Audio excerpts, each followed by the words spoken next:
মই আজি সকলোকে সমালোচনা কৰিব বিচৰা নাই কাৰণ আজি মই সমষ্টি প্ৰথম সোমাইছো কংগ্ৰেছ দলত যোগদান কৰাৰ পিছত তে আজি সকলো টুনৰ হৰ মই আজি শেষ কৰি এৰি দিব খোজা নাই মোৰ অস্ত্ৰ বহুত মজুদ হৈ আছে মই এটা কৈ এই মিছাইল বিলাক এৰি দিয়াৰ ব্যৱস্থা কৰি আছো আপোনালোকে সময়ত সকলো গম পাব সময়ত মাৰিব নিশ্চয়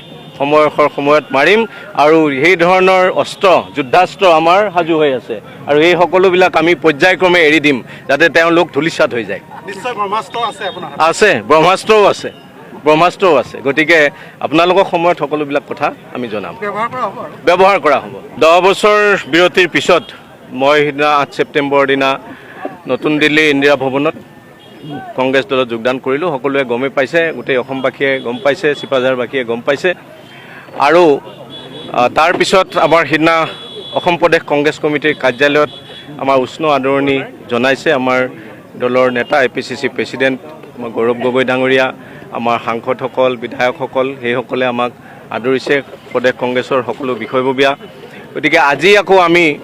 প্ৰথমবাৰৰ কাৰণে যোগদানৰ পিছত চিপাঝাৰ সমষ্টিলৈ আজি আমি আহিছোঁ আমাৰ ইয়াতে ব্লক কংগ্ৰেছ আৰু মণ্ডল কংগ্ৰেছৰ সকলো বিষয়ববীয়া আহি আজি আমাক আদৰণি জনাইছে মই অতি অভিভূত হৈছোঁ যে ইমান উৎসাহ আজি দেখিছোঁ কৰ্মীসকলৰ মাজত আজি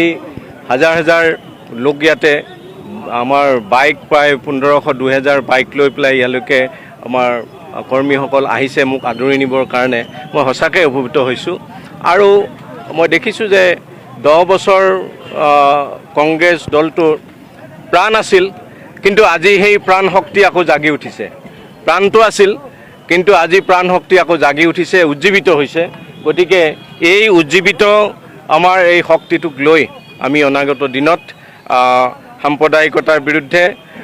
ধৰ্মৰ ভিত্তিত ৰাজনীতিৰ বিৰুদ্ধে দুৰ্নীতিৰ বিৰুদ্ধে সিন্ডিকেট ৰাজৰ বিৰুদ্ধে আমি যুদ্ধ ঘোষণা কৰিলোঁ আৰু এতিয়া আমি সকলোৱে আগবাঢ়িম আৰু আমাৰ এই পথত আমাৰ আৰু বহুত সহযোগী হ'ব বহু মানুহ অতিষ্ঠ হৈছে বিজেপি দলৰ ভিতৰত বহু লোকে পদবী এৰিবলৈ বিচাৰি আছে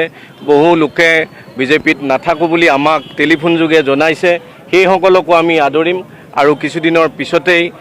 দুৰ্গা পূজাৰ পিছত আমাৰ সন্মানীয় সভাপতি গৌৰৱ গগৈ ডাঙৰীয়া আহিব আৰু সেই সভাত আমাৰ ইয়াত হাজাৰ লোকে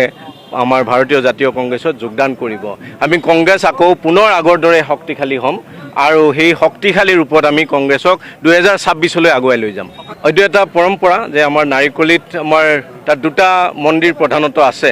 এটা শিৱ মন্দিৰ এটা ভাগৱত মন্দিৰ জ্ঞান আৰু শক্তিৰ সমাহাৰ আছে তাত গতিকে আমি তাত দুইটা মন্দিৰতে এবাৰ সেৱা ল'ম লৈ পেলাই আমি আমাৰ কৰ্মস্থলীলৈ আগবাঢ়িম